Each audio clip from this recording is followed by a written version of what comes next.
प्रभु की स्तुति हो। हम आप सबका आज की सभा के लिए, ईस्टर की सभा के लिए, पुनरुत्थान का दिन के लिए हम आपका स्वागत करते हैं। और जो भी लोग अभी आ रहे हैं उनका भी हम स्वागत करते हैं। और आइए हम परमेश्वर के पवित्र वचन से इस आयत को पढ़ें। यशाया का 60वां अध्याय वचन 1 और 2। उठ, प्रकाशमान हो, क्योंकि तेरा प्रकाश आ गया है और यहोवा का तेज तुझ पर उदय हुआ है।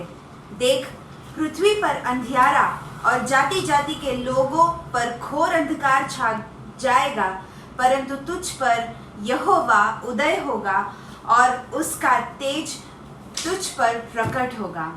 आमेन, आमेन। आइए हम सब उत्साह के साथ इस बात को याद करें कि जो कब्र है वो खाली है, हमारा राजा जो है वो जी उठा है। Death has lost his sting, death is defeated, our king is alive। प्रभु उठला है, खरोखर उठला है। तो आइए हम उत्साह के साथ हमारे जिंदा खुदा की स्तुति और आराधना करते हैं। जैसे हम स्तुति और आराधना करेंगे, आइए हम सब अपने आप को तैयार करें और आनंद और उत्साह के साथ हम परमेश्वर की स्तुति और आराधना करें। Amen, amen, hallelujah.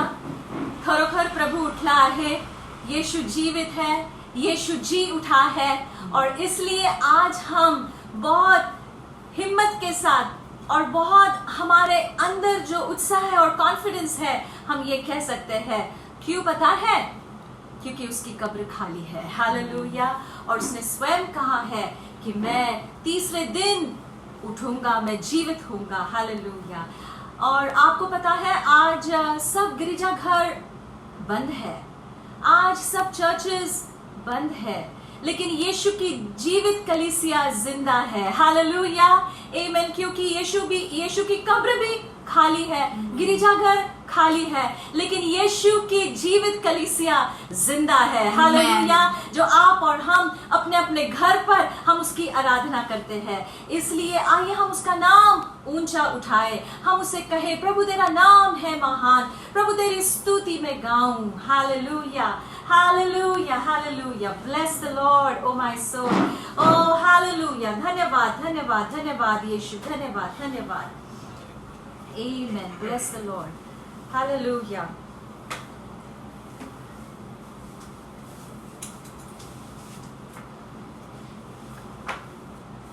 Thank you, Jesus.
Praises, and I'm so glad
अब्र से आसमां, प्रभु तेरा नाम है महान, प्रभु तेरा नाम है महान। Amen, Lord. You came from heaven to show us the way. Lord, you went to the cross and you rose up again, Father, Lord. And we lift your name on high. Father God, we bless your name. We thank you, Lord, truly from our hearts, because you are a victorious Father. You have conquered death, Lord. Amen. Amen. And so we sing the song, आइए कलीसिया, इसलिए हम इस गीत को गाएं, विजय हुआ, विजय हुआ, Amen. यीशु मेरा विजय हुआ। Hallelujah. Amen.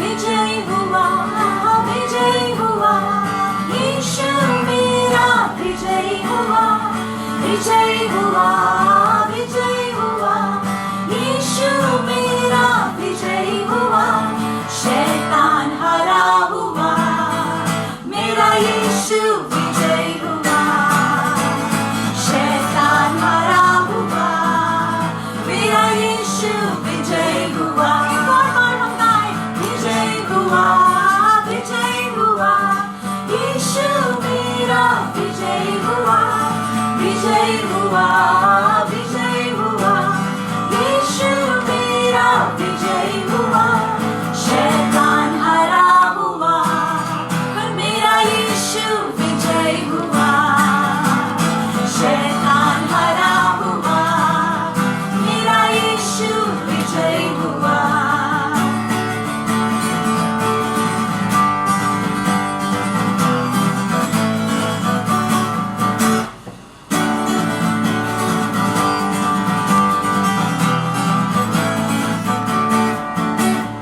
यीशु ने क्रूस पर शैतान के सिर को कुचल दिया, मृत्यु पर विजयी होकर हमें विजयी जीवन दिया। Amen. यीशु ने क्रूस पर शैतान के सिर को कुचल दिया, मृत्यु पर विजयी होकर हमें विजयी जीवन दिया। हालेलुया, हालेलुया, यीशु मेरा विजय हुआ। हालेलुया, हालेलुया, यीशु मेरा विजय हुआ, शैतान हरा हुआ, पर मेरा यीशु विजय हुआ, शैतान हरा हुआ, पर मेरा यीशु विजय हुआ। विजय हुआ, विजय हुआ, यीशु मेरा विजय हुआ, विजय हुआ, विजय हुआ, यीशु मेरा विजय हुआ, शैतान हरा हुआ, पर मेरा यीशु विजय हुआ। Amen. शैतान हरा हुआ, पर मेरा यीशु विजय हुआ।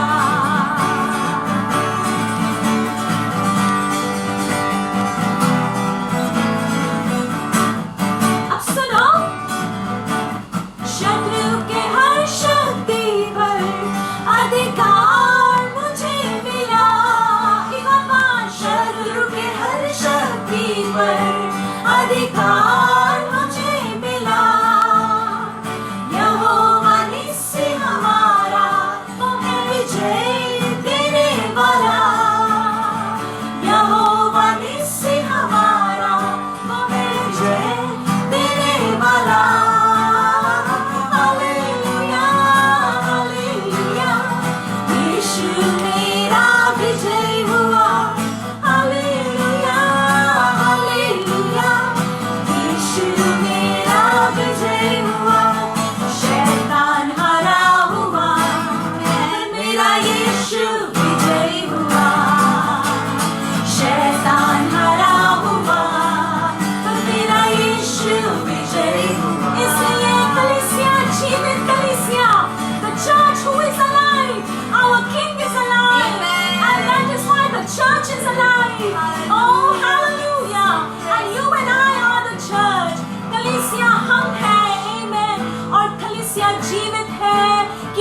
यीशु जीवित है। Amen, तो amen, आइए yes, कलीसिया एक Lord. और बार हम इसे गाएं। विजय हुआ, विजय हुआ, यीशु मेरा विजय हुआ, विजय हुआ, विजय हुआ, यीशु मेरा विजय हुआ। शैतान हरा हुआ, पर मेरा यीशु विजय हुआ। शैतान हरा हुआ, मेरा यीशु विजय हुआ। और यीशु विजयी है, इसलिए हम Amen. विजयी हैं। Yes. Hallelujah, hallelujah. Amen. इसलिए हम इस गीत को गाएं। यीशु ने शैतान को Amen. कहाँ पर हरा दिया है? क्रूस पर हरा दिया है। Hallelujah, hallelujah. Amen, Amen.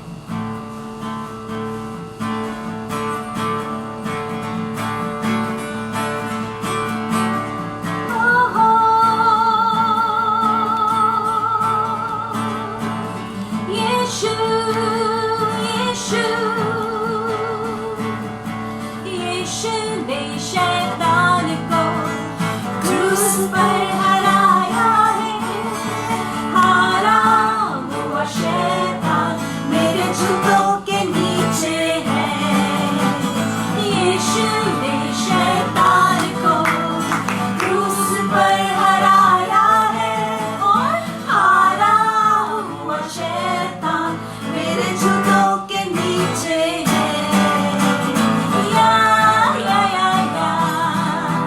मेरा यीशु विजयी है। ओ, मेरा यीशु विजयी है। या मेरा यीशु विजयी है। ओ, मेरा यीशु विजयी है। ऊंचा, सबसे ऊंचा यीशु का नाम है। उसने अपने हाथों से मुझे छुड़ाया है। हालेलुया। ऊंचा, सबसे ऊंचा यीशु का नाम है। उसने अपने हाथों से मुझे छुड़ाया है। ओ, मेरा यीशु विजयी है। ओ, मेरा यीशु विजयी है। मेरा यीशु विजयी है। मेरा यीशु विजयी है। आइए कलीसिया हम ताली बजाते हुए।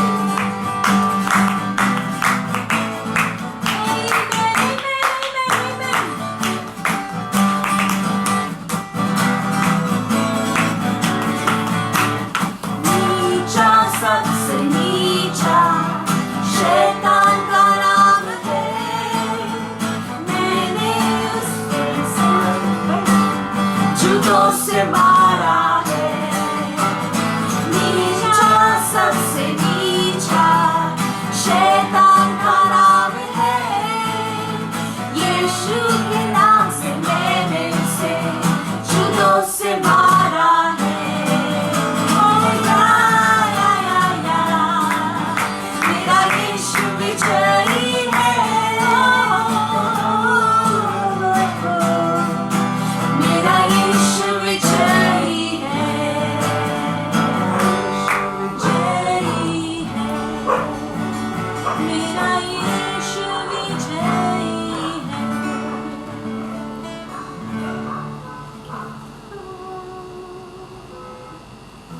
Thank you. Amen. We bless you, Lord, that you have given us the victory. आपने हमें प्रभु जी विजय दिया है और हम सिर्फ उसे अभी प्राप्त करेंगे हमारे जीवन, हमारे रोज के जीवन में। प्रभु जी, हम इस विजय को हम प्राप्त करें और इसी विजय के साथ हम चलें। आमीन। आमीन। धन्यवाद के साथ आइए, धन्यवाद हृदय के साथ।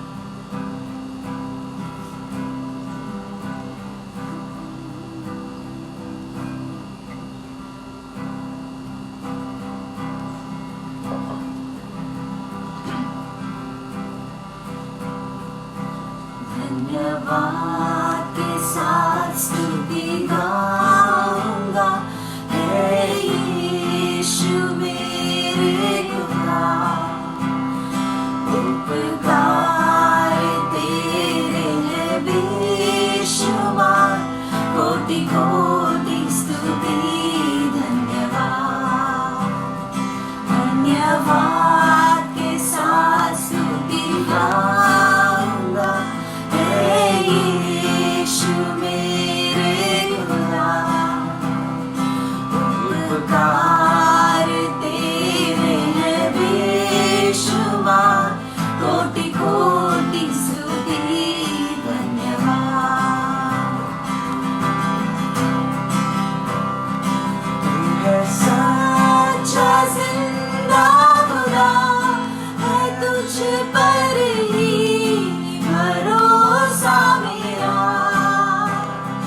तू है सच्चा जिंदा खुदा, है तुझ पर ही भरोसा मेरा।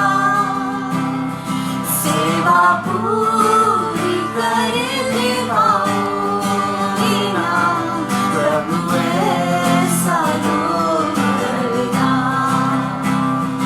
सेवा पूरी कर निभाऊंगी ना, प्रभु ऐसा लोग करना। धन्यवाद के साथ स्तुति गाऊंगा, हे यीशु मेरे खुदा। उपकार तेरे हैं बेशुमार, कोटि कोटि स्तुति धन्यवाद।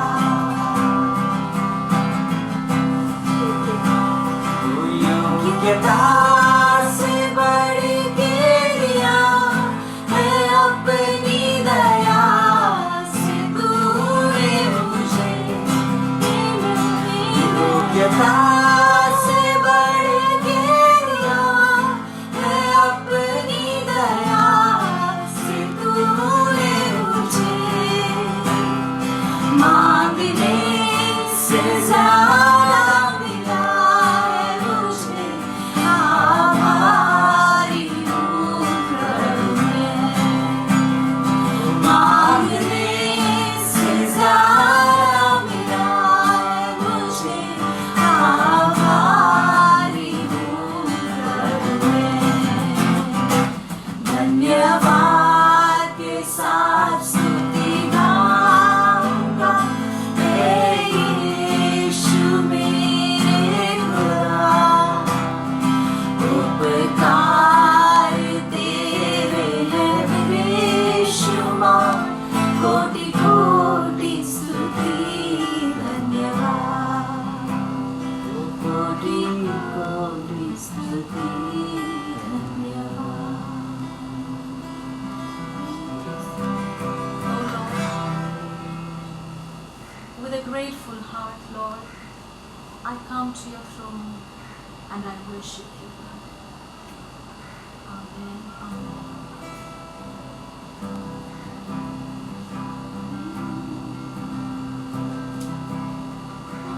कोटि स्तुति धन्यवाद।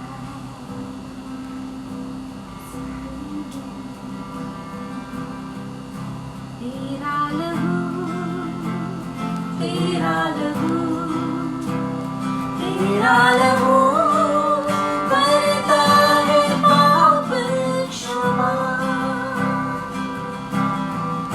तेरा लहू, तेरा लहू, तेरा लहू करता है पाप क्षमा। तेरे लहू के वसीले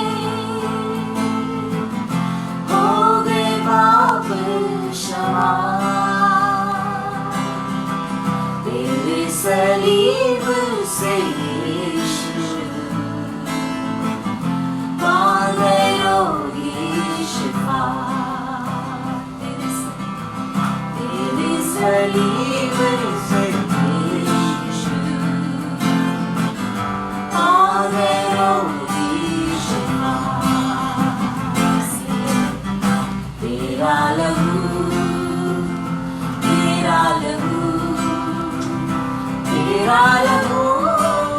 करता है पाप क्षमा। तेरा लहू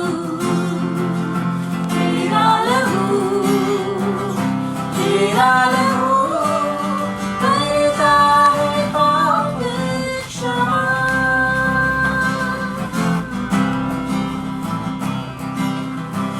हड्डियों में जान जो न हो,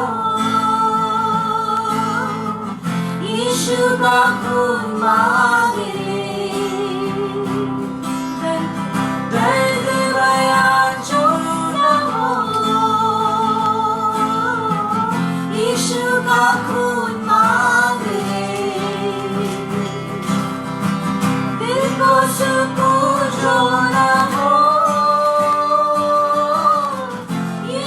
का खून मांग ले। दिल को सुकून जो ना हो, यीशु का खून मांग ले।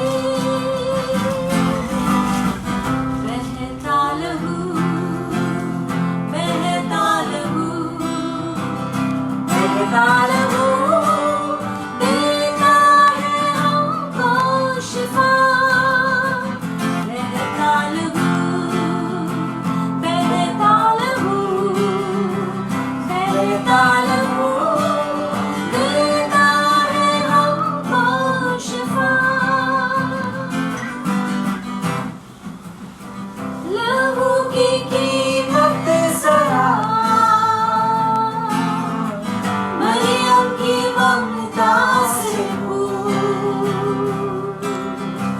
इकलौते बेटे का नाम,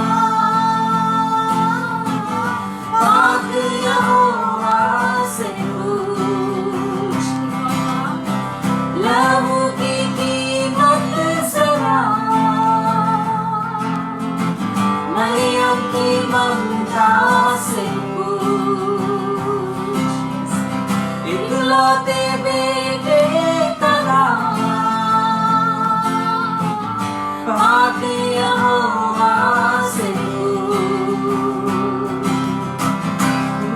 शिफा का पैगाम,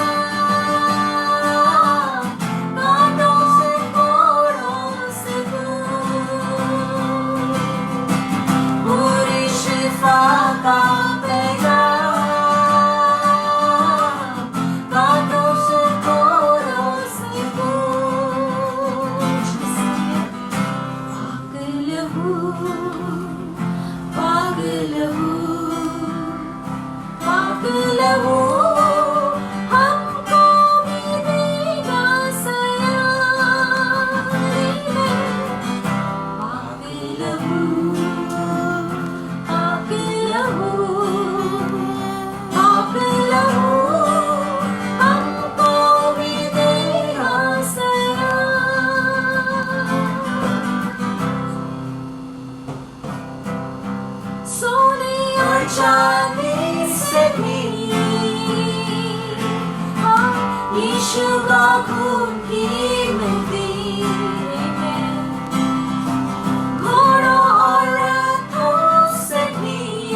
जिंदा लहू देता है हमको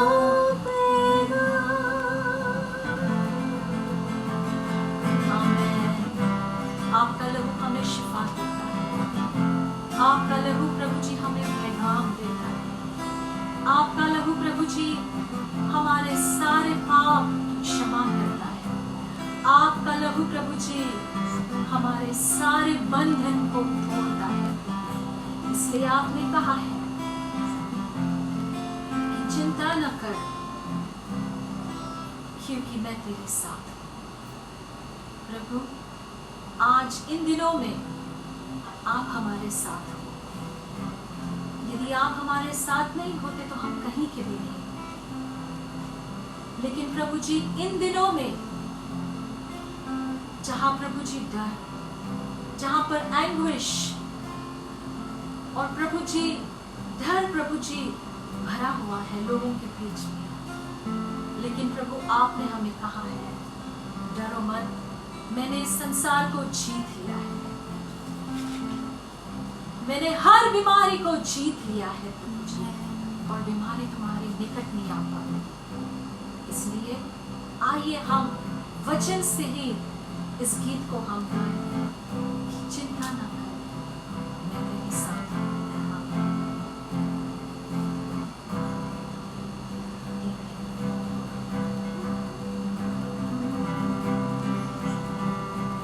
चिंता न कर, वो तेरे साथ है। चिंता न कर, वो तेरे साथ है। आंधियाँ तुझे डरा ना सकेगी, लहरें तुझे डुबा ना सकेगी, क्योंकि तेरा परमेश्वर तेरे साथ है। हाँ, क्योंकि तेरा परमेश्वर तेरे साथ है। चिंता न कर, वो तेरे साथ है। चिंता न कर, वो तेरे साथ है।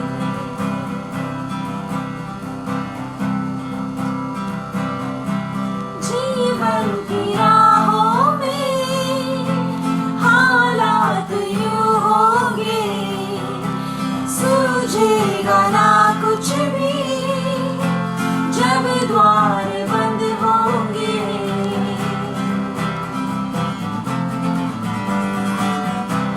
जीवन की राहों में हालात यूं होंगे, सूझेगा ना कुछ भी जब द्वार बंद होंगे।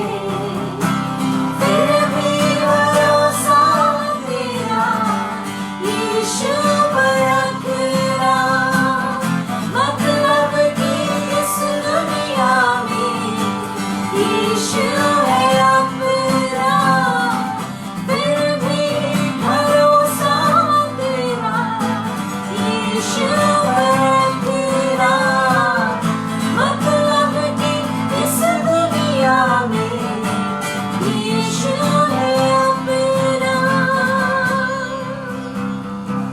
इसलिए चिंता न कर, वो तेरे साथ है। चिंता न कर, वो तेरे साथ है।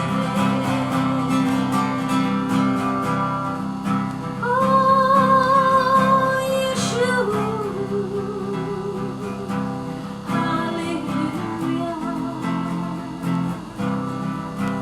ओ तेरा वचन हमें सांत्वना देता है।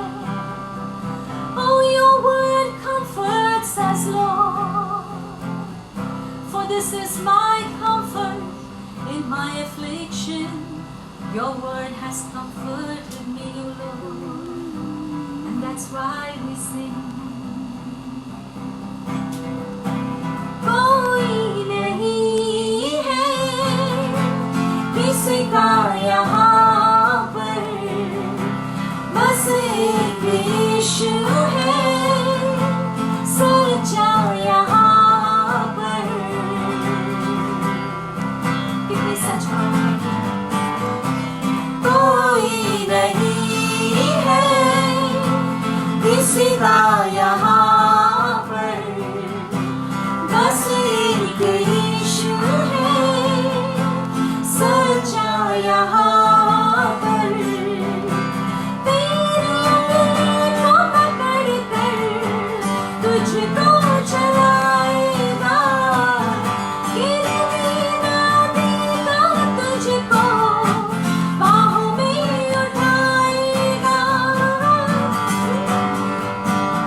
है?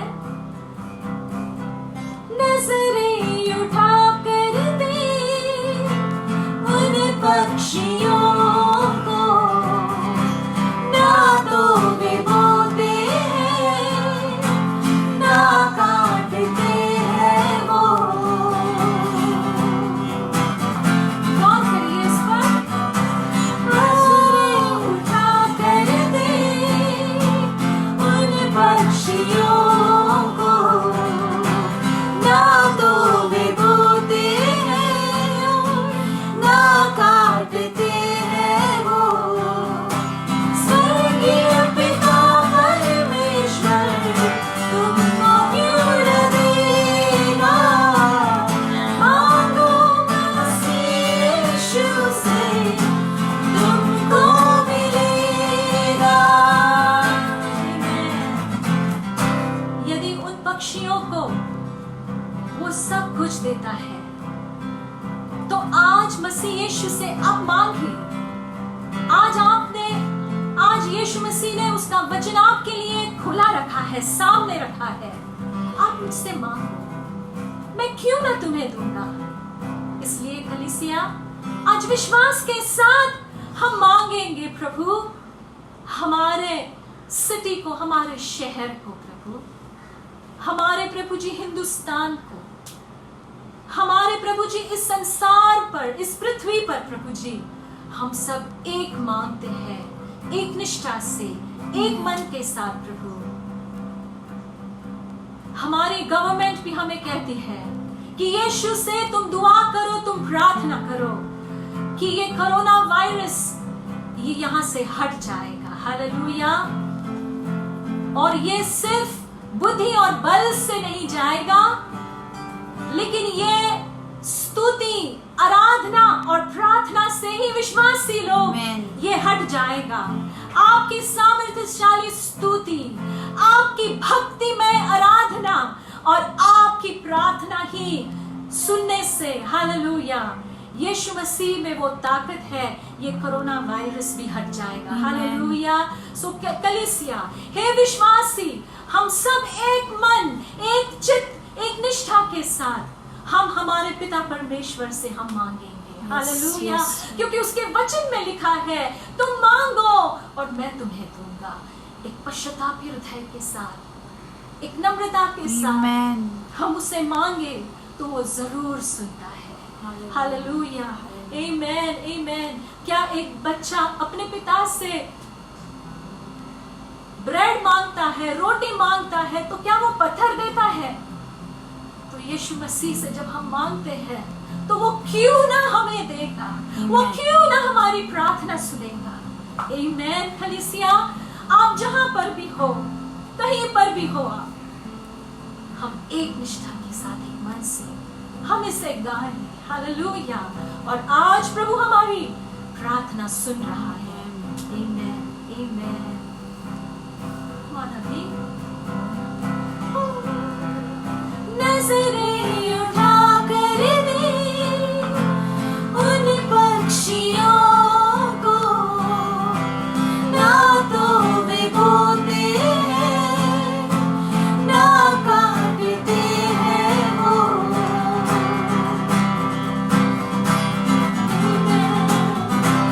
नजरें उठा कर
वो मेरे साथ है, चिंता न कर,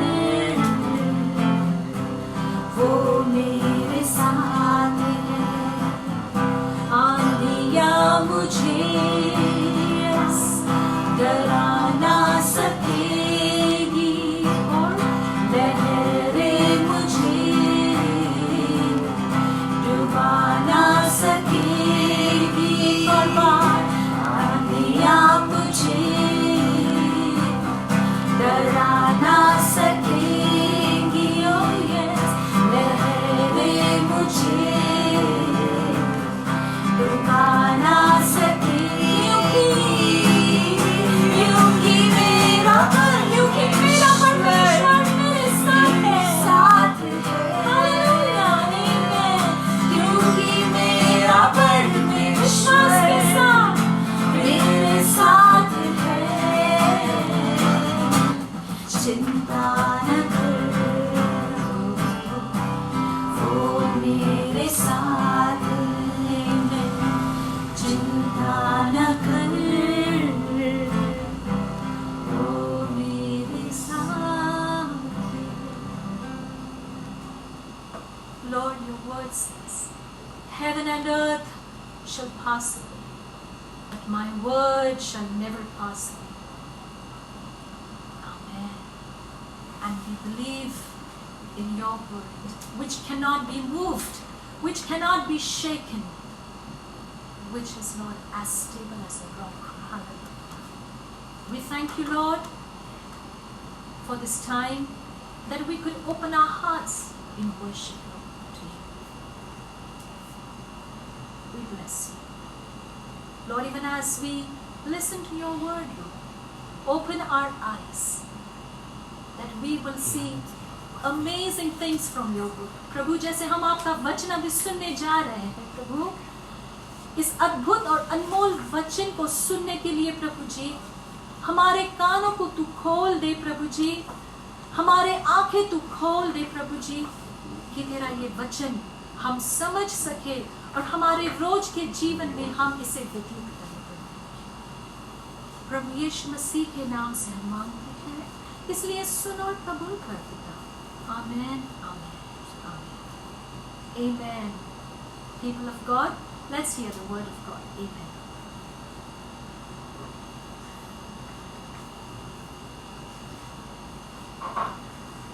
Amen. Hallelujah. विश्वासी लोगों, हिम्मत ना हारो। विश्वासी लोगों, निराश ना हो। विश्वासी जन विश्वास से जीवित रहेगा। Hallelujah. Amen. Hallelujah. Amen. Bible में कहा है हबक्कुक 2:4 में, the just shall live by faith. विश्वासी जन विश्वास से जीवित रहेगा। Amen. Hallelujah. तो आज के इस पुनरुत्थान के दिवस पर हमारे जो भाई बहन और बच्चे जो फेसबुक लाइव के माध्यम से आज हमारे साथ जुड़े हैं, स्तुति आराधना कर रहे हैं, आप सभी लोगों का फिर से एक बार स्वागत है प्रभु यीशु मसीह के नाम से। विशेष और महत्वपूर्ण सूचना केवल एक ही है, जब तक अगला आदेश या सूचना नहीं आती है, मतलब 30 अप्रैल तक हमारा चर्च ऐसे ही ऑनलाइन चलता रहेगा। अब ये समय कौन सा है? दान और दशांश प्रभु के भंडार में लाने का। आप अपने घर में दान दशांश ले सकते हैं। लॉकडाउन खुलने के बाद आप अपने पास्टर के पास ये दान दशांश दे सकता है।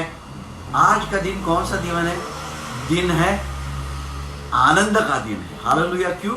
प्रभु यीशु मसीह उठा है, इसीलिए आइए हम आनंद से प्रभु को दे दें। हालेलुया। आइए अपना दान और दशांश हम लाएं।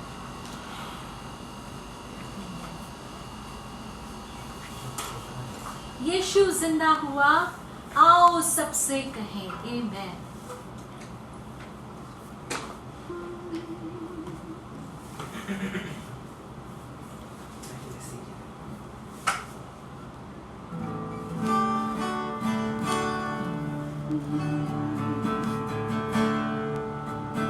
यीशु जिंदा हुआ, आओ सबसे कहें।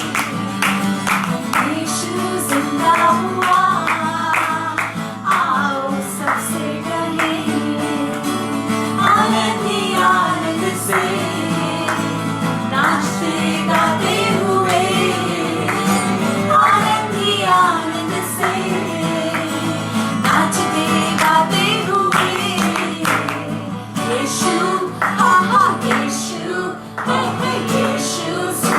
हुआ, आओ सबसे कहें, यीशु जिंदा हुआ, आओ सबसे कहें।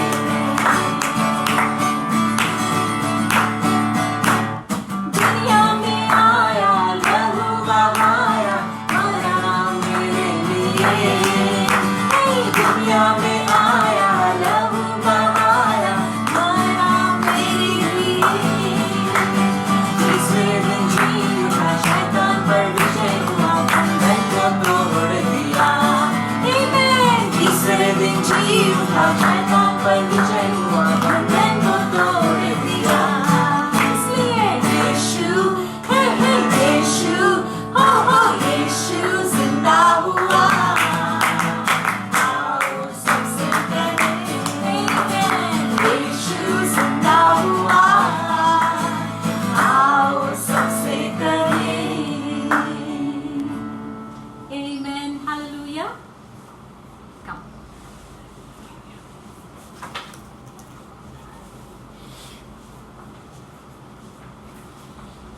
आइए हम सब अपना दान और दशमांश हमने इस प्रकार के पैकेट या एनवेलप में जो डाला है, हम उसे अपने हाथों में ले ले।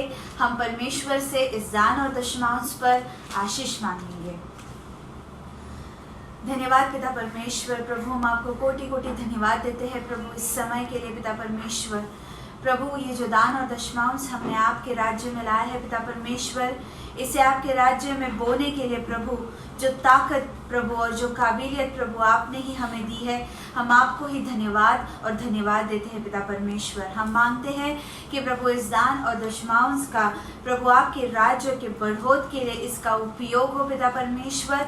और पिता परमेश्वर, जो भी लोगों ने प्रभु ये इस दान और दशमांश को आपके राज्य में बोया है, जो नहीं भी बो पाए हैं पिता परमेश्वर, आप सभी के आवश्यकताओं को पूरा कीजिए पिता परमेश्वर। और सभी के तेल की कुप्पी और आटे के डब्बे को प्रभु आप आशीर्वादित कीजिए। प्रभु हम मांगते हैं इस कठिन समयों में पिता परमेश्वर, आप ही है जो हमारे यहोवा यीरे हैं। हमारी हर एक आवश्यकताओं को प्रभु आप प्रभु पूरा करने का सामर्थ्य रखते हैं। प्रभु हम मांगते हैं कि आप सारे लोगों के, हमारे कलीसिया के पिता परमेश्वर और अन्य अन्य लोगों के पिता परमेश्वर, इन कठिन समयों में प्रभु आवश्यकताओं को आप पूरा कीजिए, ऐसी हमारी प्रार्थना है। इस दान और दशमांश पर आपका आशीष रहने दीजिए। इस सारी प्रार्थना को यीशु मसीह के सामर्थशाली नाम से मांगते हैं, इसलिए आप सुनिए और कबूल कीजिए। आमीन, आमीन। ये जो एनवेलप है जिसमें आपने अपने दान और दशमांश हर सप्ताह आप जमा कर रहे हैं, आपसे अनुरोध है, आपसे विनती है कि आप इसे संभाल के रखिएगा। जब भी लॉकडाउन निकल जाएगा, आप अपने लोकल पास्टर्स को ये जो एनवेलप है जो आपने सप्ताह भर जमा किया है, आप इसे दे सकते हैं। धन्यवाद।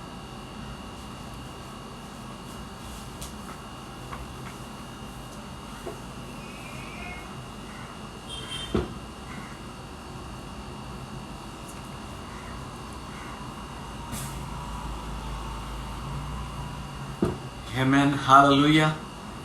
हालेलुया। जहां पर भी आप बैठे हो, आप एक बार हालेलुया बोल सकते हैं। हालेलुया। और अब आनंद से और ऊंची आवाज से, क्योंकि प्रभु उठा है, एक बार आमेन। हालेलुया हो जाए। हालेलुया। Hallelujah. हालेलुया। और अब वचन का समय है, और आइए वचन में जाने से पहले अपने सिरों को झुकाए और हम प्रार्थना करें। पिता परमेश्वर, तेरे वचन में तूने कहा है कि मनुष्य केवल रोटी से नहीं, बल्कि मनुष्य को अगर जीवित ही रहना है तो तेरे मुंह से निकले हुए हर एक शब्द से, हर एक वचन से मनुष्य जीवित रहता है। और तूने ऐसा भी कहा है, तेरा वचन ढाल और कवच है। तूने ऐसा भी कहा है कि तेरा वचन दुधारी तलवार है। होने दे प्रभु जी, आज तेरा वचन दुधारी तलवार के समान हमारे हृदय की गहराई में चला जाए, और एक बदलाव, एक परिवर्तन, जैसे पुनरुत्थान के दिन यीशु जिंदा हो गया, हमारे जीवन में भी कुछ नई चीजें तू कर, ऐसी प्रार्थना मैं करता हूँ। और आगे का सारा समय तेरे हाथ में सौंप देता हूँ, यीशु के नाम से मांगता हूँ, आमीन, हालेलुया। तो आइए अभी हम अपना बाइबल खोलेंगे और कुछ वचन हम पढ़ेंगे। करंथियों की पहली पत्री और उसमें से 15वां अध्याय, 1 Corinthians chapter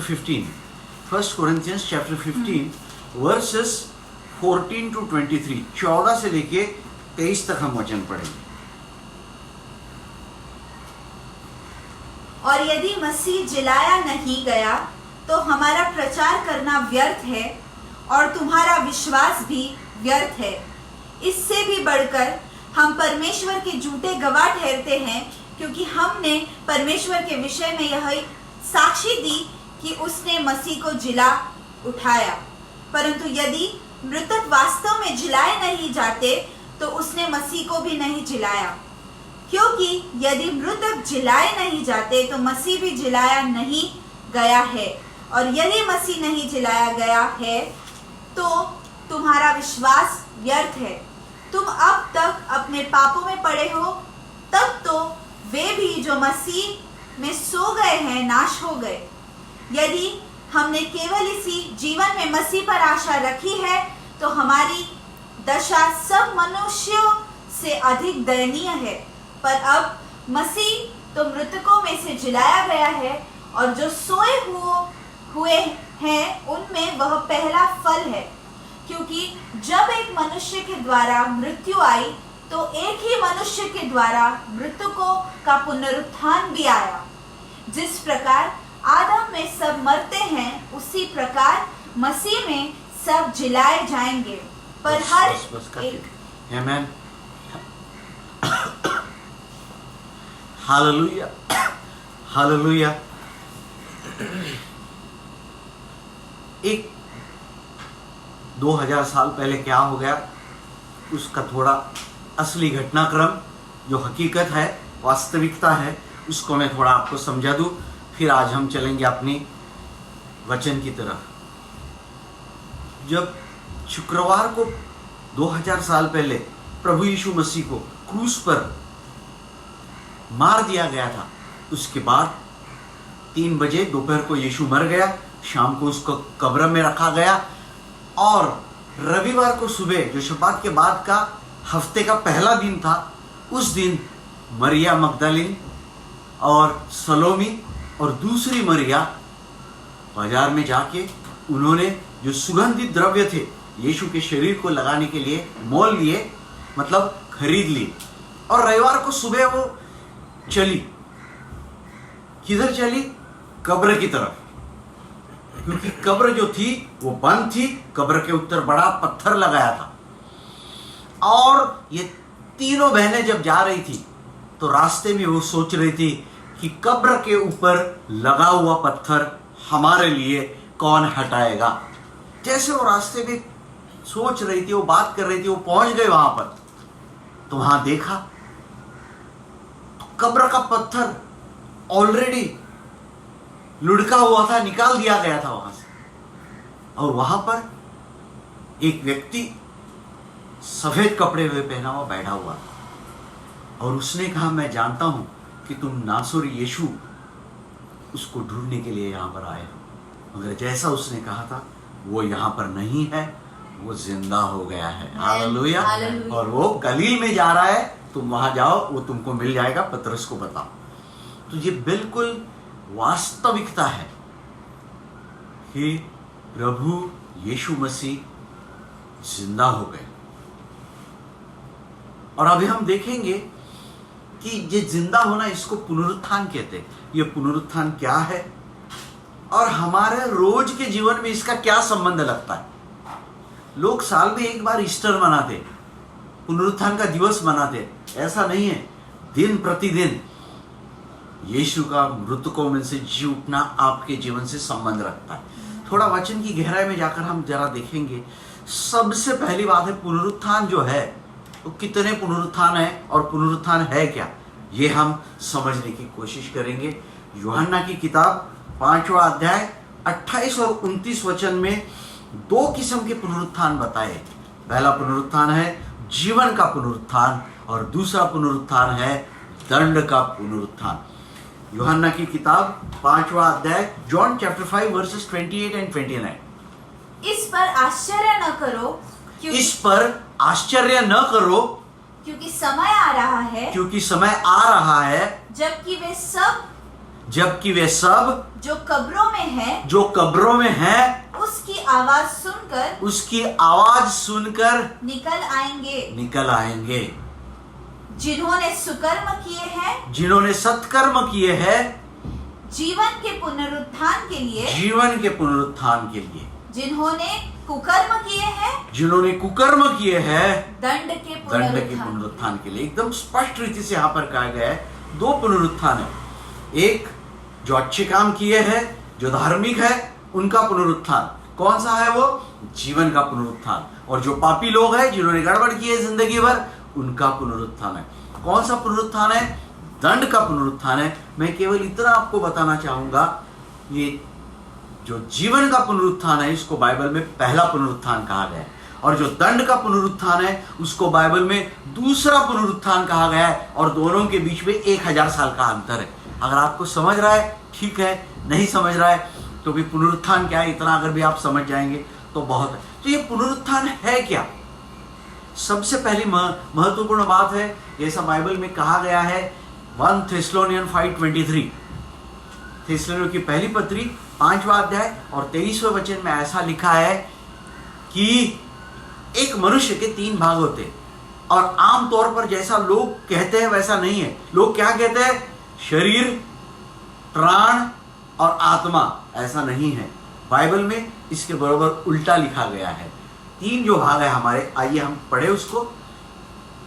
अब शांति का परमेश्वर आप ही तुम्हें पूर्णतः पवित्र करे और तुम्हारी आत्मा, प्राण और देह और शरीर, देह। आमेन। क्या है? हमारे जो 3 भाग है, एक मनुष्य के बेसिकली 3 भाग होते हैं। क्या होता है? आत्मा, उसके बाद प्राण और उसके बाद शरीर। बाइबल में ऐसा कहा गया है कि देखो, आत्मा और प्राण जो है, इसको भीतरी मनुष्य कहा गया है, और जो शरीर है, इसको बाहरी मनुष्यत्व कहा गया है। अभी वो जो सब रेफरेंस है 2 कोरिन्थियंस 4:6 और 1 पीटर 3:4 पढ़ेंगे नहीं, क्योंकि 12 बज रहा है अभी, इसलिए समय कम है। भीतरी मनुष्यत्व आत्मा और प्राण, बाहरी मनुष्यत्व शरीर। ये 2 चीजें आप समझो। मृत्यु के समय क्या होता है? भीतरी मनुष्यत्व बाहरी मनुष्यत्व से अलग हो जाता है, और बिल्कुल इसके विपरीत पुनरुत्थान में होता है। पुनरुत्थान में क्या होता है? भीतरी मनुष्यत्व का अर्थ क्या है? आत्मा और प्राण। बाहरी मनुष्यत्व क्या है? शरीर। ये दोनों एक हो जाते हैं। परंतु एक बात बहुत जरूरी है, बाइबल में कई लोग मर के जी भी उठे, जैसे लज़रस जी उठा। एक विधवा का पुत्र था नैन इस गांव में, यीशु ने उसको भी जिंदा किया। एलिया ने एक बच्चे को जिंदा किया, अलीशा ने एक बच्चे को जिंदा किया। कई मृतकों में से जी उठे लोगों का उदाहरण दिया है, मगर वो पुनरुत्थान नहीं है। वो सब क्या हो गया? फिर से मर गए। पुनरुत्थान का अर्थ यह है कि भीतरी मनुष्यत्व और बाहरी मनुष्यत्व एक हो जाते हैं, और वो दोबारा नहीं मरते। इस भीतरी मनुष्यत्व और बाहरी मनुष्यत्व थोड़ी समझने की आप कोशिश करो। अभी हमारा शरीर है, अभी हमारे शरीर पे हमने क्या पहना है? कपड़े पहने, शर्ट पहने। तो जो भीतरी मनुष्यत्व है, आत्मा और प्राण, यह आपकी रियल व्यक्तित्व है, पर्सनैलिटी है। और जो बाहरी मनुष्यत्व है, उसको बाइबल में क्या कहा गया है? तंबू, डेरा, निवास स्थान, पहनावा बोले तो ड्रेस या बर्तन। अभी आप मुझे बताइए, बर्तन महत्वपूर्ण है कि बर्तन में रखी हुई चीज ज्यादा इंपॉर्टेंट है? Which is more important? रखी हुई चीज। बर्तन में रखी हुई चीज। अच्छा, और जरा स्पष्ट कर देता हूं। पहनावा मतलब ये ड्रेस ज्यादा महत्वपूर्ण है कि जिस व्यक्ति ने ड्रेस पहना है वो महत्वपूर्ण है? कौन महत्वपूर्ण है? व्यक्ति।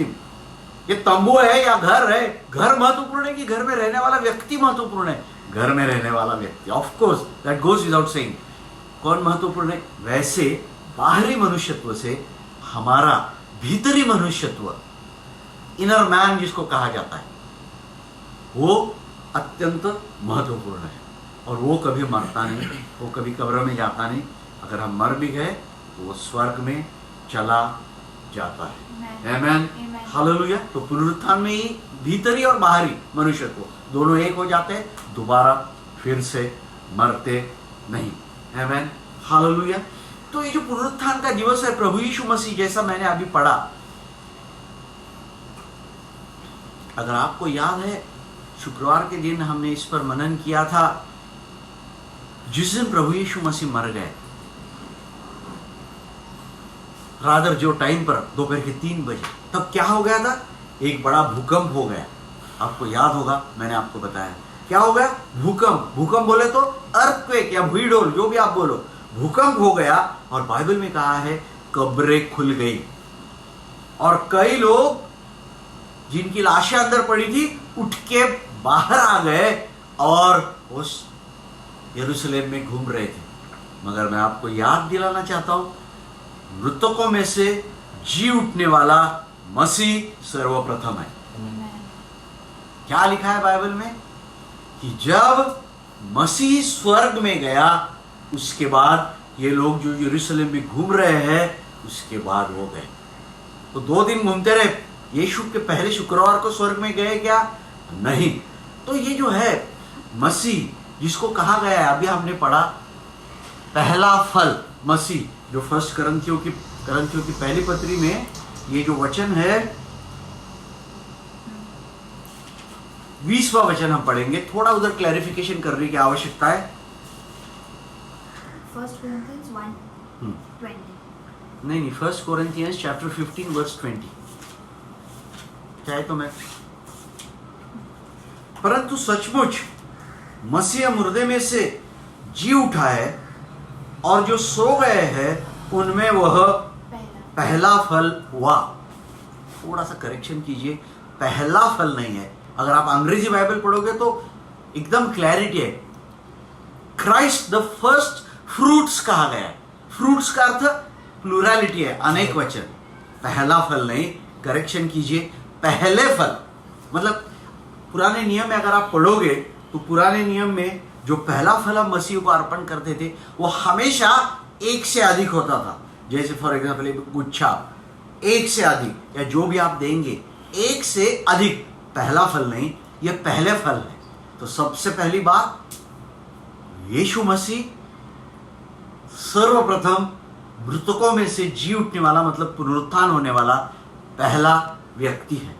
और जो मत्ती की किताब 27वां अध्याय और 52 और 53 वचन में, जैसा मैंने आपको बताया, मैथ्यू 27:52, 52। हाँ, तथा कब्रें खुल गई और सोए हुए बहुत से पवित्र लोग के शव जीवित हो उठे। कब्रें खुल गई। कब खुल गई? जब यीशु मर गया तब। और जो सोए हुए बहुत से पवित्र लोगों की शव जीवित हो। शव मतलब डेड बॉडी जीवित हो गई, मतलब जिंदा हो गए। आमेन। तो ये जो लोग हुए, ये कौन है? पहले फल है ये। Amen. I think this is quite clear. फिर और कौन? तो यीशु जब स्वर्ग में गया, यीशु के साथ ये लोग भी स्वर्ग में गए। और कौन कौन गए यीशु के साथ स्वर्ग में? अगर आपको याद होगा, पुराने नियम में एक अधोलोक था, और अधोलोक में द बूसम ऑफ अब्राहम कहा जाता है उसको। इब्राहिम की गोद में, जिसको पैराडाइज या स्वर्ग कहा जाता था, पुराने नियम में किधर था वो? अधोलोक, धरती के अंदर था। जब यीशु मरने के बाद अधोलोक में गया, तो जो धर्मी लोगों की, पुराने नियम के धर्मी लोगों की आत्मा थी, उन आत्माओं को लेके यीशु तीसरे स्वर्ग में चला गया। थोड़ा सा आपको समझने की जरूर आवश्यकता है। जितना समझता है उतना लीजिए, ज्यादा गहरे में जाएंगे नहीं। तो ये कौन है पहले फल? पहला यीशु। दूसरे ग्रुप में कौन है? जो पवित्र जनों की लाशें उठ गई वो, और जिनकी आत्मा अधोलोक में स्वर्ग में थी, यीशु ने उनको निकाल के तीसरे स्वर्ग में लेके गया, मगर माइंड द वर्ड्स आत्माएं, उनका शरीर मैंने नहीं कहा। वो क्या है? वो केवल आत्माएं थी। आप कहेंगे सब ठीक है, मगर हमारा क्या? आपकी बात के पास आ रहा हूं। आपके जीवन में सबसे बड़ी आशा कौन सी है? जल्दी बोलो, कौन सी है? बड़ा घर खरीदना, नौकरी, प्रमोशन, मैनेजर बनना, अच्छी कार खरीदना, हाँ, एक बार स्विट्जरलैंड में जाके आना, हाँ, ऐसी आशाएं रखते हैं क्या? नहीं नहीं, एक मसीह होने के नाते ये आशाएं हमको नहीं रखनी चाहिए। रखेंगी तो भी चलेगी, नहीं तो आजकल जो प्रॉस्पेरिटी का प्रचार करते वो लोग बोलेंगे अरे पास्टर ऐसा कैसे बोल रहे। आपको चाहे तो आप रख सकते हैं, मगर उसके पहले प्राथमिकता इन आशाओं को दीजिए। बाइबल में कहा गया है हमारी उत्तम आशा, हमारी धन्य आशा और हमारी जीवित आशा है। अगर आप केवल स्विट्जरलैंड और कार और बंगला और नौकरी और प्रमोशन को देखेंगे और उत्तम आशा क्या है मालूम नहीं, जीवित आशा क्या है मालूम नहीं, धन्य आशा क्या है मालूम नहीं, तो ये बहुत बड़ा खतरा है। फिर अगर ये बात मालूम नहीं हो गई तो फिर उसके साथ जाना भी तो असंभव हो जाएगा, फिर गड़बड़ हो जाएगा। इसीलिए थोड़ा आपको समझना पड़ेगा कि प्रेषित पौलुस अभी मैंने पढ़ा, अगर हम केवल इसी जीवन पर विश्वास रखते हैं, if only for this life we have hoped in Christ we are of all men most to be pitied. आप समझ रहे इस बात को? केवल इसी जीवन में मसीह के ऊपर आशा रखी है तो सबसे अभागे हैं हम। तो फिर कौन से जीवन में आशा रखनी चाहिए? केवल इसी जीवन में जो आशा रखता है वह अभागा है, परंतु जो अनंत काल के जीवन के लिए यीशु के ऊपर आशा रखता है, ही इज अ ब्लेसेड, उत्तम धन्य जीवित आशा उसकी। तो ये कब होने वाला है और कैसे होगा और क्या होगा? हमारा पुनरुत्थान होगा, हमारा होगे कि नहीं? बिल्कुल होगा। मैं थोड़ा आपको समझा दूं कि अगर आपके जीवन में वो धन्य जीवित उत्तम आशा है क्या?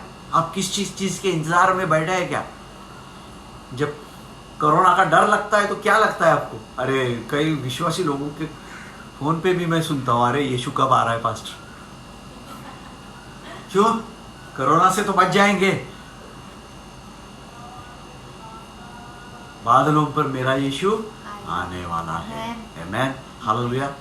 1 थेस्सलोनियन चैप्टर 4 16 to 18 पढ़ेंगे नहीं, समय कम होते जा रहा है। अभी तो मैंने मुख्य भाग को हाथ ही नहीं लगाया। बाइबल में कहा है 3 आवाज आएंगी। कैसी 3 आवाज आएंगी? Suddenly there will be a sound of trumpet, archangels cry and a cry of command. Bible में कहा है dead in Christ shall rise first and then we are alive will be lifted up, will be caught up and so shall we be always with the Lord. 3 आवाज कौन सी रहेगी? तुरही की आवाज, उसके बाद प्रधान देवदूत की आवाज और उसके बाद उसके बुलाहट की आवाज। आमेन। ये 3 आवाज आएगी। तो बाइबल में क्या कहा है? जो मसीह में सो गए वो पहले उठेंगे। The dead in Christ, in Christ का अर्थ नए नियम, पुराने नियम में नहीं। जो विश्वासी लोग प्रभु यीशु मसीह में, नए करार के विश्वासी जो मसीह में मर गए, वो पहले उठ जाए। कैसे उठेंगे? यीशु के साथ उनकी आत्मा आएगी। उनका शरीर किधर है अभी? बोलो ना, कब्रिस्तान। डरने की क्या बात है? कब्रिस्तान में है। यीशु किधर है? बादलों के ऊपर है। वो आत्माएं किधर है? बादलों के ऊपर है। शरीर किधर है? कब्रिस्तान में है। ये शरीर उठ जाएगा और ये आत्माएं एक दूसरे से मिल जाएगी और जो हमारे से पहले मसीह में मरे हैं उनका पुनरुत्थान होगा। आमेन, हालेलुया। परमानेंट अच्छी बात मैंने आपको बताई कि नहीं? टेम्पररी नहीं। ये कोरोना वगैरह सब टेम्पररी है, तो परमानेंट अच्छी बात है। और जहां आप जाने वाले वहां कोई रोग, बीमारी, कष्ट, दुख, तकलीफ, बीमारी, झगड़ा भी नहीं है। आमेन। क्यों मैं बोल रहा हूँ झगड़ा? मालूम है क्या? वहां कोई शादी नहीं, पति पत्नी और मियाँ बीवी नहीं है। 90% झगड़े खत्म। हाँ, बहुत सारे लोग आमेन बोल रहे हैं वहां पे, मुझे दिख रहा है। क्योंकि ज्यादातर झगड़े इधर ही होते हैं ना, पति पत्नी और घर में। आमेन। कोई बात नहीं, वहां पे ऐसा कुछ नहीं है। 90% या 100% झगड़े नहीं है। उसके बाद अगर यीशु मसीह आने के टाइम पे अगर हम जिंदे हो जाए रहेंगे, हम ऐसे ही उठाए जाएंगे। हालेलुया। एक बार अपने घर में हालेलुया बोलो ना। हालेलुया। जाना नहीं, अभी नहीं बोल रहा हूं मैं, जब यीशु आएगा तभी। हाँ, अभी आप टेंशन मत ले लो। तो जब यीशु आएगा हम जाने का है, जब ये बात आपके मन में आएगी आपका मन आनंद से उमड़ना चाहिए। हालेलुया। यही तो जीवित उत्तम आशा है। हालेलुया। इसके लिए तो हम रुके हैं, हम इंतजार कर रहे हैं। हालेलुया। ये सब बातें तो मैंने आपको बताई। यही में हमारा शरीर जो है, इस शरीर में और इस कपड़ों में नहीं जाएंगे आप। फिर क्या हो जाएगा? जो आपका पार्थिव शरीर है वो पार्थिव शरीर क्या हो जाएगा? स्वर्गीय शरीर बन जाएगा। जो नाशवान है वो क्या हो जाएगा? अविनाशी हो जाएगा। और जो अनादर के योग्य शरीर है वो शरीर तेजोमय हो जाएगा। हालेलुया। ये शरीर ऐसा नहीं होने वाला है, स्वाभाविक शरीर, आत्मिक शरीर बन जाएगा। ये तो मैंने आपको बताया कि क्या चीजें होने वाली है। मगर अपने डे टू डे जीवन में हम आगे कैसा चले, और हमारे रोज के जीवन में ये जो पुनरुत्थान है इसका क्या संबंध रखता है? आइए एक वचन हम पढ़ेंगे अभी। आइए एक वचन को हम पढ़ने वाले, रोमियो की पत्री 4 अध्याय और 25वां वचन। परंतु उसके पहले एक वचन मैं और पढ़ना चाहूंगा जो पिछली बार हमको नहीं मिल रहा था। One has died for all, therefore all have died। वो 14वां वचन है 5वें अध्याय में। पहला वो पढ़ेंगे, 2 कोरिन्थियंस 5:14, जो पिछले रविवार को हमको नहीं मिल रहा था।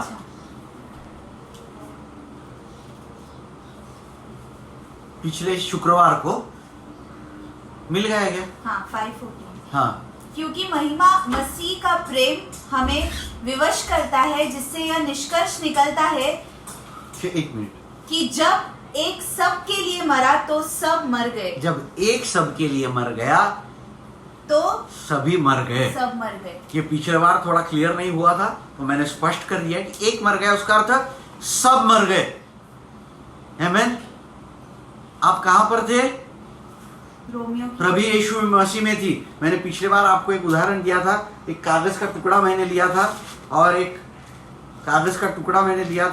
और मैंने आपको बताया था कि ये पुस्तक है, और इस पुस्तक में मैंने क्या किया था? एक कागज का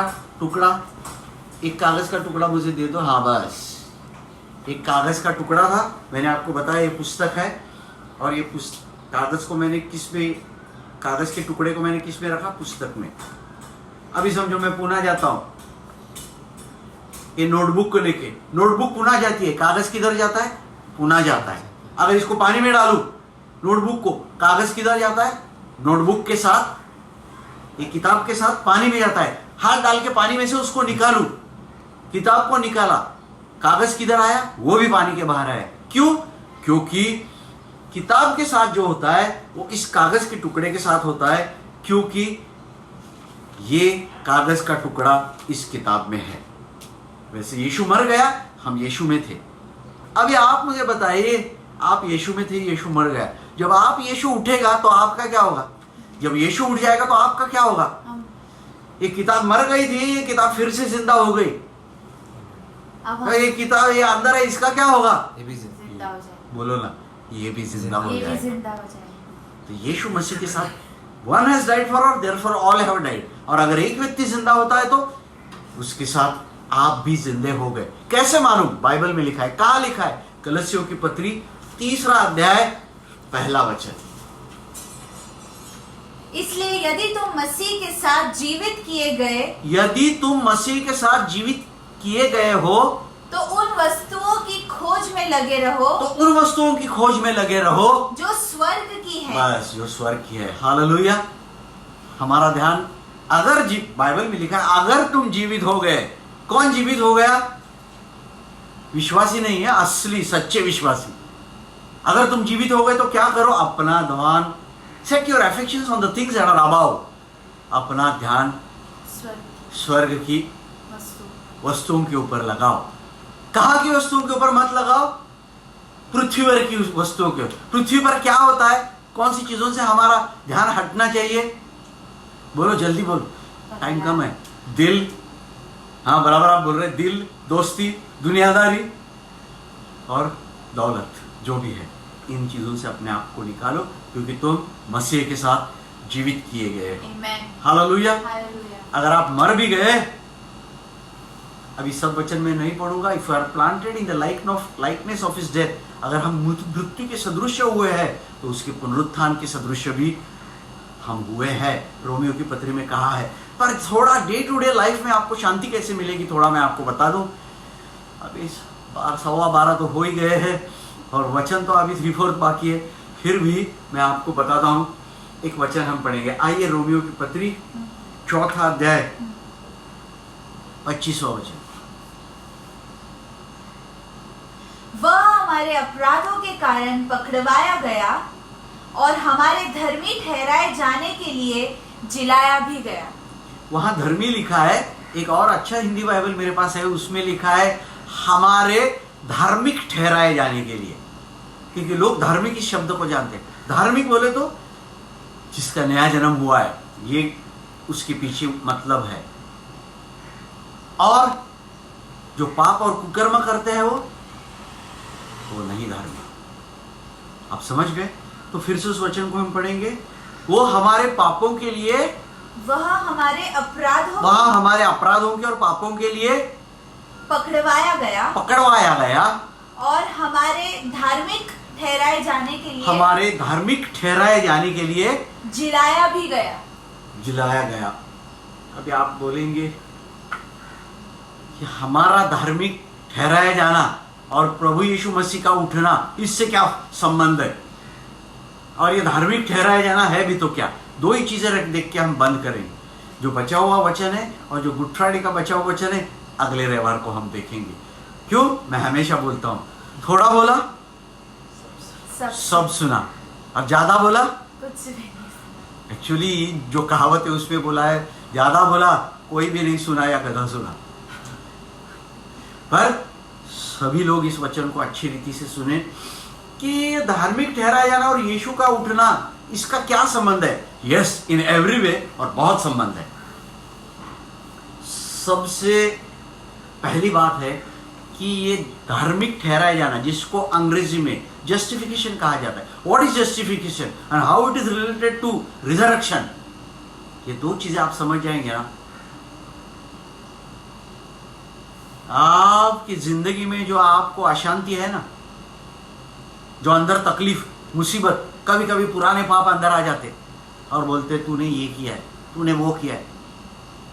कभी कभी जब हम जरा बेसावध रहते हैं ना, सावधान नहीं रहते, अंदर आ जाते और हमारे मन में फिर से दुख होने लगता है, अरे मैंने ऐसा क्यों किया। ये आप you will get only strong peace when you know what is justification. असली शांति आपको तब मिलेगी जब आपको ये मालूम पड़ेगा कि धार्मिक ठहराया जाना क्या है। And this is the threshold of blessing. असली आशीषों की शुरुआत जो है वो क्या होती है? धर्मी ठहराए जाने के बाद ही होती है। तो जस्टिफिकेशन क्या है? जस्टिफिकेशन का अर्थ है धार्मिक ठहराया जाना। थोड़ा पीछे जाना पड़ेगा पर हम देखेंगे, और ये मैंने उदाहरण कई बार आपको दिया है, और जो लोगों ने मेरा वचन सुना है दोबारा सुनिए इस उदाहरण को। यीशु के लहू में, जैसा हमने पढ़ा, हमारे पापों की क्षमा है, और उसके उड़ जाने में हम धार्मिक ठहरे। समझना बहुत जरूरी है। पाप क्षमा एक बात है, धर्मी ठहराया जाना, धार्मिक ठहराया जाना दूसरी बात है। अगर इस बात को नहीं समझ रहे, आपको मेरे साथ कोर्ट में चलना पड़ेगा। डरो मत। आपकी नजरों के सामने एक अदालत, अदालत आप समझते हैं ना, अदालत को हिंदी में क्या कहते हैं? कोर्ट, कचहरी, कोर्ट कचहरी जो भी है, वहां पे चलिए। थोड़ा एक आपके सामने वो चित्र लाइए, then you will know what I am saying, you will understand exactly what is forgiveness and what is justification. आपके सामने ये पिक्चर आ गया, चित्र आ गया, क्या है? एक जज बैठा हुआ है, हाथ में वो काला रॉड लेके ठाक ठाक ठाक मारता है, और उसके सामने दो मुजरिम हैं। मुजरिम समझते हैं ना, गुनहगार, और जज न्याय देने के लिए बैठा। अभी ऐसा आपके सामने आ गया, कई बार आपने देखा तो होगा सिनेमा में, थोड़ा वो चित्र लाइए ना आपके आंखों के सामने, ठीक है? तो वो चित्र आ गया। अभी देखिए, जज यहां पर बैठा है, पहला मुजरिम उसके सामने आ गया, उसके ऊपर यह आरोप लगाया गया है कि उसने चोरी की है, और दूसरा मुजरिम भी लाया गया, उसको भी उसी चोरी के सिलसिले में दोनों को कोर्ट में और कचहरी में लाया गया। ठीक से सुनिए, जब पहला मुजरिम को जज के सामने लाया गया, सबसे पहली बात, जिस घर में चोरी हो गई, मुजरिम उसी एरिया में पकड़ा गया था और घूम रहा था संशयित रीति से। दूसरी बात, जज ने कहा कि उसका उम्र यंग था, जवान था। तो प्रवृत्ति क्या होती है जवानी में? इसलिए तो उपदेशक सबोपदेशक कहता है, इसको याद रख कि जवानी के सारे तेरे कामों का झड़ती वो लेने वाला है। आमीन। इसलिए परमेश्वर का भय रख। तो सबसे पहली बात, उस इलाके में मिल गया। दूसरी बात, उसका उम्र कम है। और तीसरी बात, उसके दोस्त लोगों ने उसको ये गुनाह में खींच लिया था। उम्र कम था, दोस्त लोगों ने उसको इस गुनाह में खींच लिया और संशयित रीति से वो पकड़ा गया। इसलिए जज ने क्या किया, उसको जो न्यायाधीश है उसने क्या किया, वार्निंग दिया कि देख हे गुनहगार, मैं तुझे वार्निंग देता हूं, अब की बार तो तुझे माफी मिल रही है, क्षमा मिल रही है, पर अगली बार अगर तू इसमें मिल जाएगा तो कड़ी से कड़ी सजा मैं तुझे दूंगा। तुम जाओ, अभी तुझे माफ कर दिया है, तुझे रिहा कर दिया है। आप समझ गए? माफ तो कर दिया, रिहा तो कर दिया, वार्निंग, और वार्निंग को क्या कहेंगे आप? चेतावनी। चेतावनी दी, और जोर से उसको एक चेतावनी मिल गई, चला गया वो भी। अभी दूसरा मुजरिम आ गया, देखा कि जब चोरी हो गई, पुलिस ने उसको पकड़ के लाया था संशयित। ये उधर रहता ही नहीं था, ये दूर कहीं रहता था, और थोड़ा उम्र से था, मतलब थोड़ा मेरे जैसा, बाल बाल सफेद। तो सब चीजों को ध्यान में रखते हुए जज ने ये कहा कि देखो, भले तुमको यहां पर लाया गया है, मगर कोर्ट तुमको, वो डायलॉग कौन सा है जो हमेशा आप, हाँ, बाइज्जत बरी कर, हाँ, ज्यादा करके पिक्चर, बाइज्जत बरी कर देता है। बरी मतलब गाड़ना नहीं है, हाँ, बाइज्जत क्या कर देता है, रिहा कर देता है। उसका अर्थ तुम्हारे ऊपर कोई भी दोष नहीं है, तुम जैसे आए हो निष्कलंक हो, तुम जा सकते हो। अब आप मुझे बताइए, दोनों चोर को कोई सजा नहीं हुई, दोनों लोगों को, रादर दोनों लोगों को कोई सजा नहीं हुई। पहला चोर को चेतावनी देके छोड़ दिया गया, और दूसरे चोर को इज्जत के साथ छोड़ दिया। पहले को माफी मिल गई गुनों की, और दूसरे चोर को धार्मिक ठहरा के छोड़ दिया, बाय इज्जत। मेरे ख्याल से फॉरगिवनेस और जस्टिफिकेशन मैंने आपको स्पष्ट करके बताया। फॉरगिवनेस में जो पाप हमने किए थे उसकी क्षमा, गलतियों की क्षमा हो गई। अगर धर्मी ठहराना, उसका अर्थ क्या है, तुमने कुछ किया ही नहीं। थोड़ा आमीन तो बोलिए, हालेलुया। परमेश्वर क्या कहता है, अरे तू पापों की क्षमा मांग रहा है, मगर मैं तेरे तरफ ऐसा देखता हूं विश्वासी लोगों को। ऑफ कोर्स पहला वर्ड मत भूलना, पश्चाताप। लोगों को अच्छा नहीं लगता शब्द, but you have to know this word, repent. पहला पश्चाताप करने के बाद फिर आगे की चीजें मैं बोल रहा हूं। तूने कभी पाप किया ही नहीं, हालेलुया।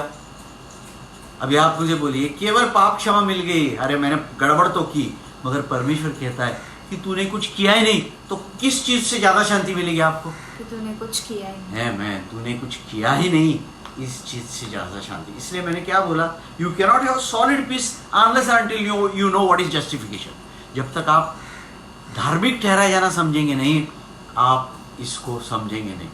अभी एक दो उदाहरण देके मैं बंद करता हूं। तो परमेश्वर किसको धार्मिक ठहराता है?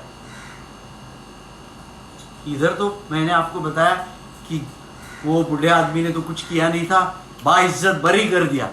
मगर आप जानते हैं क्या, God who justified the ungodly. आमीन। आइए उस वचन को हम पढ़ेंगे।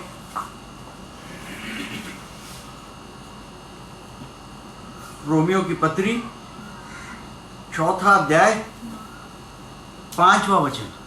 रोमियो, परंतु वह जो काम नहीं करता वरन उस पर विश्वास करता है जो भक्तिहीन को धार्मिक ठहराता है उसका बस जो भक्तिहीन, अंग्रेजी बाइबल में स्पष्ट रीति क्या है, जस्टिफाइड द अनगॉडली। अनगॉडली बोले तो पापी, अनगॉडली बोले तो अधार्मिक, अधार्मिक बोले तो पाप करने वाला, परमेश्वर के रास्ते से नहीं चले वाले। God who justified the ungodly, उसका अर्थ परमेश्वर जो पापी मनुष्य है उसको ऐसे कहता है कि अरे तूने कभी पाप किया ही नहीं।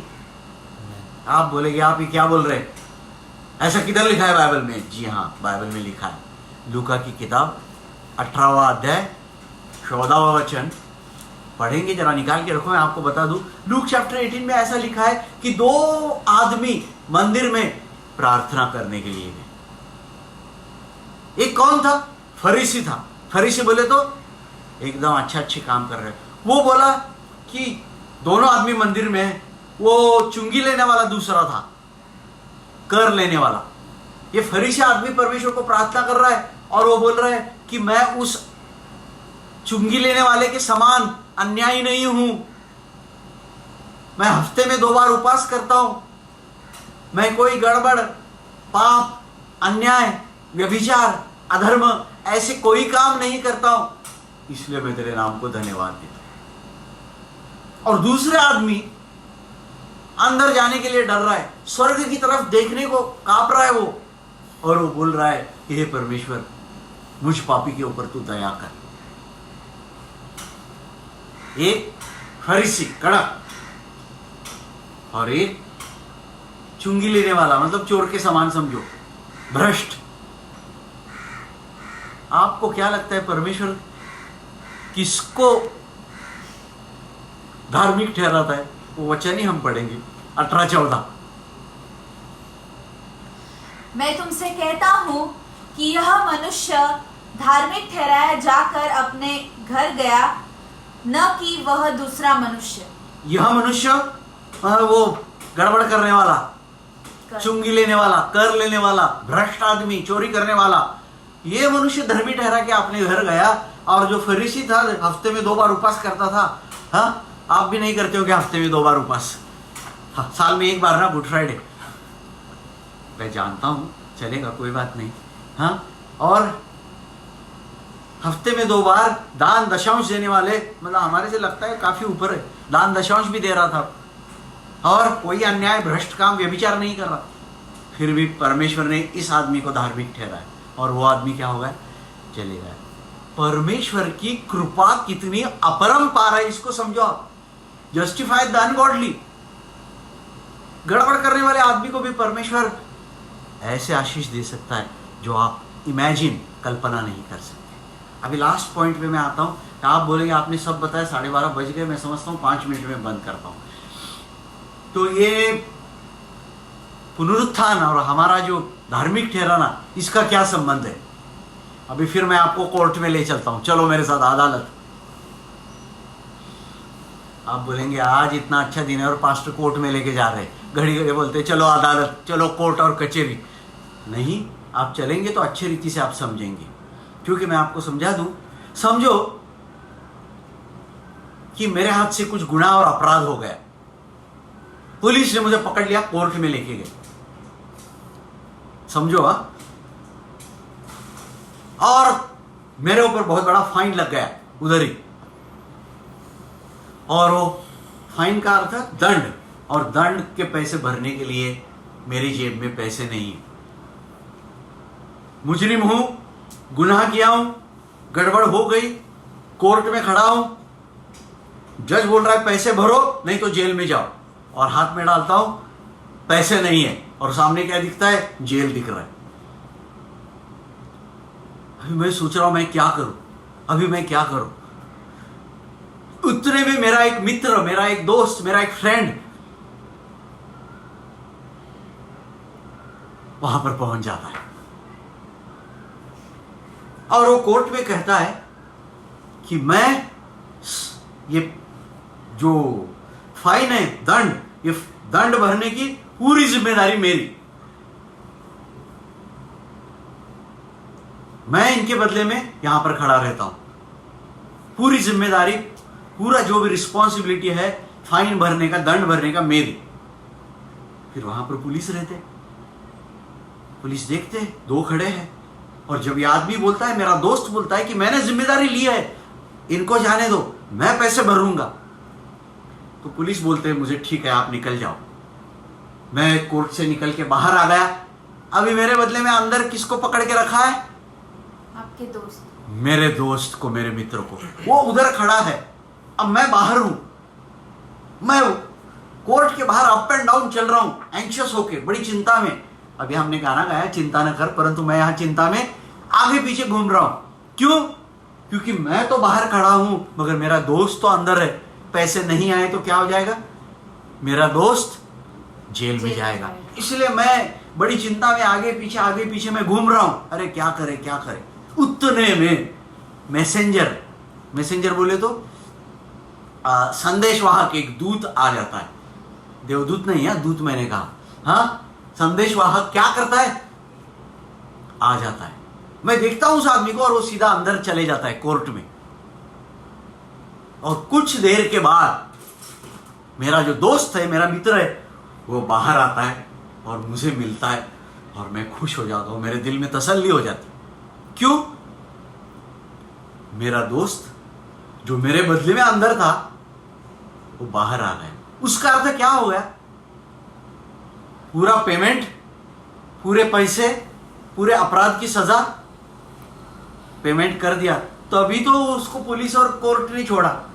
उसका अर्थ में the fact that he has come out, वो बाहर आया, उसका अर्थ यह है कि the payment has been done inside, अंदर पूरी कीमत दे दी गई है। मेरे ख्याल से अभी आप समझ गए। हमारे बदले में यीशु क्रूस के ऊपर गया, सब्स्टिट्यूट हमारे एवजी। जब यीशु उठ गया, हम भी उसके साथ रिहा हो। समझो मैं बाहर खड़ा रहता था अप एंड डाउन, मेरा दोस्त आया नहीं तो क्या हो जाता था? अरे रे रे, मेरे बदले में जो अंदर हो गया वो तो जेल में चला गया। मगर जो बाहर आया, उसका अर्थ परमेश्वर की जो रास्त डिमांड थी वो पूरी हो गई। हालेलुया। यीशु उठ गया। The reappearance of Jesus proves that he has repaid all our debt. Amen, hallelujah. समझ गए क्या आप? इस बात को समझ जाना अत्यंत आवश्यक है। हालेलुया। तो मैंने मेरे ख्याल से आपको ये समझाया कि जस्टिफिकेशन क्या है, परमेश्वर किस व्यक्ति को धार्मिक ठहराता है। पापों की क्षमा अलग, धार्मिक ठहराया जाना अलग। परमेश्वर अधार्मिक लोगों को धार्मिक करता है। ये भी मैंने लूका 18 के आधार पर आपको बताया। और लास्ट में मैंने आपको बताया कि रोज के जीवन में उसका क्या संबंध लगता है। प्रभु यीशु मसीह तीसरे दिन उठ गए। हालेलुया। अगर यीशु जिंदा नहीं होता, बाइबल में कहा है तुम अभी तक अपने पापों में रहते। अभी हमने पढ़ा यीशु क्या होता, ये जो मैंने आपको पढ़ा 1 मिनट में मैं आपको बताऊं, फटक से, टाइम कम है। यदि मसीह नहीं जी उठता तो हमारा प्रचार व्यर्थ है। उसका अर्थ क्या है? हमारा प्रचार व्यर्थ है, तुम्हारा विश्वास भी व्यर्थ है, और हम परमेश्वर के झूठे गवाह ठहरे, क्योंकि हमने परमेश्वर के विषय में यह गवाही दी थी कि उसने मसीह को जिला दिया। और यदि मसीह नहीं जिलाया गया, तुम्हारा विश्वास व्यर्थ है, तुम पापों में फंसे हो, और जो मसीह में सो गए वो भी नष्ट हो गए। और वो कहता है कि हम सब मनुष्यों से अभागे हैं। हालेलुया। इसका महत्व आप समझ रहे हैं? प्रभु यीशु मसीह का पुनरुत्थान, इसका महत्व आप समझ रहे हैं? कि पुनरुत्थान अगर नहीं होता यीशु का, तो प्रेषित पौलुस कहता है हम झूठे, हम पापों में, हमारा विश्वास व्यर्थ, सबसे अभागे, हमारा प्रचार व्यर्थ, हम झूठे गवाह। यीशु का उठना आपके लिए अत्यंत और मेरे लिए अत्यंत आवश्यक है। Amen, hallelujah. तो आपको भी पुनरुत्थान में सहभागी होना है ना, तो आपको क्या करना पड़ेगा? सब कुछ फ्री है, तो एक काम आपको करना पड़ेगा। क्या है? जल्दी बोलो, अभी बंद करना है। थोड़ा ध्यान लगाओ मेरी तरफ। क्या करना पड़ेगा? आपको मालूम है आपका पुनरुत्थान कब होने वाला है? नहीं मालूम, यही तो बात है। आपको मालूम नहीं आपका पुनरुत्थान कब होने वाला है। वचन के आधार पर मैं आपको बताता हूं, आपको इतनी सी भी, किंचित सी भी आइडिया नहीं है कब होने वाला है। क्यों मालूम है? बाइबल में कहा है जब बादलों के ऊपर यीशु आने वाला है, तब वो हमको उठाने वाला है, तब हमारा पुनरुत्थान, हम बदलाव हो जाने वाला है। तो यीशु कब आने वाला है? ना मालूम। बाइबल में क्या लिखा है मालूम है यीशु के आने के बारे में? जैसे चोर के नाई वो आने वाला है। चोर कब आता है? आपको क्या करता है? व्हाट्सएप पे SMS भेजता है, मैं आ रहा हूं। हाँ, फिर दूसरी उपमा बाइबल में दिया है, गर्भवती स्त्री के पेट में जैसे अचानक दर्द चालू होता है, वैसे मसीह का आना होगा। अचानक, इस शब्द को आप नोट करो। अचानक का अर्थ चोर कब आता है? चोर आते समय आप जागे रहते तो थोड़ी लूटने देते घर उसको। आप इस समय पे यीशु आने वाला है, जिस समय किसको मालूम नहीं, मतलब उस समय पे आपका पुनरुत्थान होने वाला है जो आपको मालूम नहीं। तो क्या करना पड़ेगा? तैयारी। जागते रहो। थोड़ा आमेन बोलिए ना जरा। हाँ, जागते रहो। हाँ, यीशु आने वाला है, पुनरुत्थान होएगा, आराम से सो के रहे। बहुत बड़ा खतरा है। क्या करो? केवल जागते रहो और काम करता हूँ, नहा धो के व्हाइट कपड़े पहन के, हाँ, वहां बकरी कड़क चाय पी के बैठता हूं। वो जगह रहना है क्या? नहीं, जागते रहना। उसका अर्थ वचन, प्रार्थना में रहना और अपने वस्त्र साफ रखना बिना दाग के। वही लोग यीशु के साथ जाएंगे। पुनरुत्थान में सहभागी होना है, जागना पड़ेगा, सतर्क रहना पड़ेगा, वॉच एंड प्रे, प्रार्थना करते रहना पड़ेगा। आपकी कमर ऐसी कसी हो, waiting for his master to come. जैसे स्वामी आने वाला है उसकी तैयारी में आप बैठो, कमर कसी हो, आपका दिया जलता हो। Hallelujah, hallelujah. कई बार यीशु ने आपको सतर्क कर दिया है। इसीलिए आज ये पुनरुत्थान के संदेश में I want to challenge you कि आप, ये सब चीजें बाहर में घटनाएं घटती है। लोग मुझे फोन करके बोलते हैं, पास्टर, प्रभु यीशु मसीह का आना नजदीक है क्या? यीशु कभी भी आए तुम तैयार रहो। तुम्हारा काम वो टाइम देखने का नहीं, तुम्हारा काम क्या है? दिया जलता रहे, बत्ती में तेल रहे। हालेलुया। कमर कसी हो, स्वामी के आने के इंतजार में आप बैठे। हालेलुया। आपकी तैयारी है क्या? परंतु इन सब बातों में परमेश्वर का वचन ये कहता है कि मेरी कृपा तेरे लिए पर्याप्त है। आमेन। प्रभु की कृपा आपको जगते हुए रखेगी और आप भी इस पुनरुत्थान का अनुभव, जो वचन सुन रहे, जरूर लेंगे। The Lord bless you. Amen. अभी मैं क्लोजिंग प्रेयर करूंगा, समय काफी हो चुका है, और अपने सिरों को झुकाएं। पिता परमेश्वर, आज के दिन के लिए और इस समय के लिए मैं तेरे नाम को धन्यवाद देता हूं। हे प्रभु जी, तेरा वचन नहीं रहता तो हम अंधेरे में भटकने वाले होते, मगर तूने वचन दिया है कि हमारा पाप क्षमा, हमारा धार्मिक ठहराया जाना, हमारा उद्धार और हमारा यीशु के साथ पुनरुत्थान में चले जाना, सब चीजों का मार्ग तूने वचन के द्वारा दिखाया।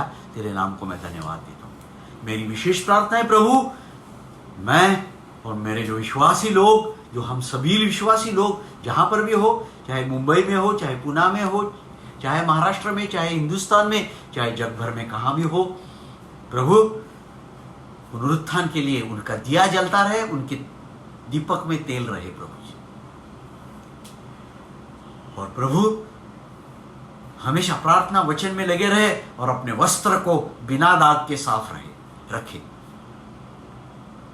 उनको तैयारी में तू रखना, ऐसी प्रार्थना है। और पिता परमेश्वर, मेरी विशेष प्रार्थना है प्रभु जी कि जितने भी हमारे लोग हैं, सबकी सुरक्षितता के लिए मैं प्रार्थना करता हूँ। कि लोगों के मन में जो कोरोना के विषय में डर बैठा है, विश्वासी लोग, और केवल विश्वासी नहीं प्रभु, हमारे हिंदुस्तान, इस देश को भी इस कोरोना की आपत्ति से तू बचा। हाँ प्रभु। और हर एक व्यक्ति को प्रभु, लोग कोरोना से मरे, बड़ी खतरनाक बात है, क्योंकि बिना यीशु के मरना वो और भी खतरनाक है।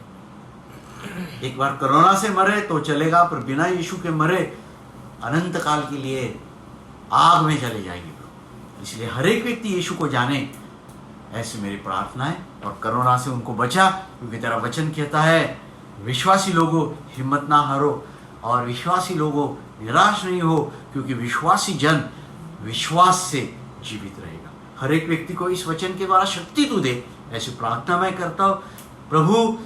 तुझे, हे परमेश्वर, तुझे यीशु के लिए पवित्र आत्मा और तेरे वचन को मैं धन्यवाद देता हूँ, और ये सब प्रार्थना नासुरी यीशु के नाम से मैं मांगता हूँ, आमीन। हालेलुया। मैंने आपका बहुत ज़्यादा टाइम लिया, टाइम बोले तो मैंने आपके पैसे लिए, बिकॉज टाइम इज मनी ना, टाइम लिया तो पैसे लिए, कोई बात नहीं। पर देखिए, एक महत्वपूर्ण सूचना, अगले रविवार को ठीक 11 बजे सुबह हम रविवार की ऑनलाइन सभा में हम मिलेंगे, आमीन। और उसके बीच में प्रभु का आना हुआ तो आप सब और मैं साथ में पुनरुत्थान में चले जाएंगे। Hallelujah, hallelujah. एक बार हालेलुया तो बोलिए, हालेलुया। कम से कम कोरोना से तो बचोगे। हाँ, hallelujah. The Lord bless you all, bye.